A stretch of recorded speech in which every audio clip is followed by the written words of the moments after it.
Namaste and welcome to Weighted Average Cost of Capital under Simple Solutions series.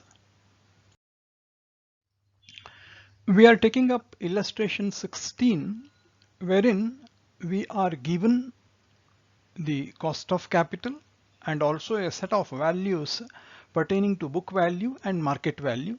This is a very simple exercise.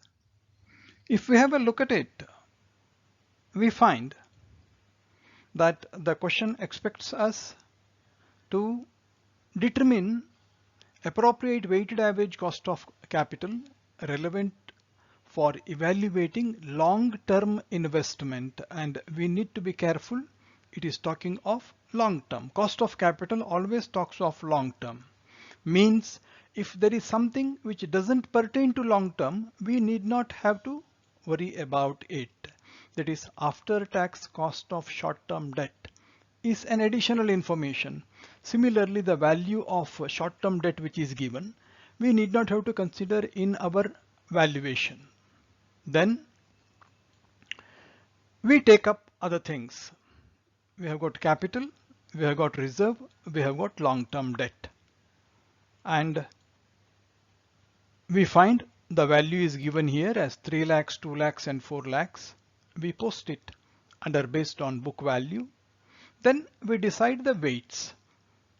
We find out the proportion of 3 lakhs to 9 lakhs, 2 lakhs to 9 lakhs and 4 lakhs to 9 lakhs, and that way we understand that the weights are 44%, 22% and 33%. Then next point will be getting the cost of capital posted. We have to be careful here for the simple reason it is a matter of alignment. Sometimes it is given intentionally to see how focused are we. First item is capital, but second item is long-term debt, which appears at the bottom of our table, and cost of reserve is appearing at the end. We have to appropriately post the figure. Cost of capital 18% for capital, reserves it is 15%, and then for long-term debt it is 8%. Once we post it, we derive A into B as WACC, weight into cost of capital, and to find out the average is going to be 12.89%. This is so far as the book value is concerned. We can move to converting that into market value. They have given us market value also. Let us take item in seriatim. Capital and reserves 3 lakh and 2 lakh was as per the book value, and as per market value they have given one value. Normally what happens is that when the market values, it values what is there in circulation. A company share will be sold in the market, and therefore market value will be there for the share, and that share represents the sum total of capital and reserves. For the sake of convenience, we can simply prorate 7,50,000 for this 5 lakh value. 5 lakh becomes 7,50,000 means there is an increase of 50%. If you can see the note given in the illustration also, market value of equity share capital apportioned between capital and reserve in the book value weightage. We just take it, 3 lakh becomes 4,50,000 and 2 lakh becomes 3 lakhs. Then we post the other value, which is long-term debt, 3,75,000. Therefore, the total weight, total amount of market value is 11,25,000, which we find the weight, and then we post the same cost of capital. Cost of capital remains the same. In this case, they have given as 15 and 18 for capital and reserve, and long-term debt is 8%. We derive the weighted average cost of capital. The average will be 13.87 as compared to 12.89 of based on book value. That is an answer to the first issue. We will take up one more. Here, this is a question that appeared in December 2017. And the crux of this problem is you have to pick out what is relevant and ignore the rest. And at the same time, we have an obligation to see that whatever additional information is given is fully used except when it is given as an extraneous item. Let's have a look at this. We are talking of WACC. Calculate company's weighted average cost of capital using balance sheet valuations. What is balance sheet valuation? Balance sheet valuation is nothing but book value. Book value. Then what we need to take? We need to take capital. Though the balance sheet is given, I'm not interested in fixed assets, investments, short term. We are interested in the capital. Capital is nothing but share capital, reserves and long-term funds. We have defined that. Okay, we are going to take this and then we will take the additional information. In that also, once again, item number 3, they have given it to be 18% per annum, but short-term loan is outside the scope of our capital. Therefore, this you need not have to consider. We need not have to worry about. Just because they have given doesn't make any difference for us. Rest of the things we have to first see what is given in the problem.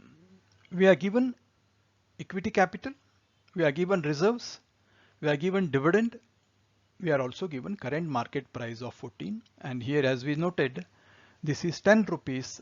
10 rupees worth share is quoted in the market at 14. Based on this, we have to decide which formula we need to take out of equity and earnings, either with growth or without growth. And since growth is not given, we can use this cost of capital equals cost of equity equals dividend divided by price. As we will see,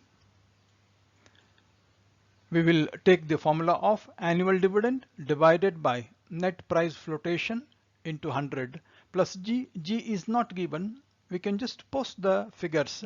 What is the input? Dividend rate is 12%, means on a share of 10, 12% is 1.2. Then market price is 14. Dividend growth is not given. Flotation cost also is not indicated. We post the figure. Annual dividend 1.2. Net price is 14. Growth is 0.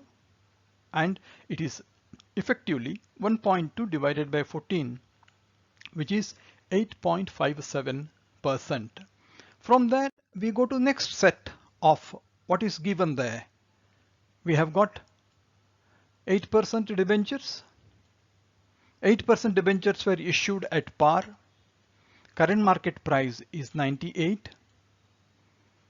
And the rate of tax, because debentures are always worked out taking interest as related to tax shelter. Rate of tax is 50%. We come to debentures. We have got two formulae available, perpetual and redeemable. We don't know the duration of debenture. We have got the tax rate and we can use this formula effectively. Interest divided by price multiplied by tax shelter, or 1 minus T.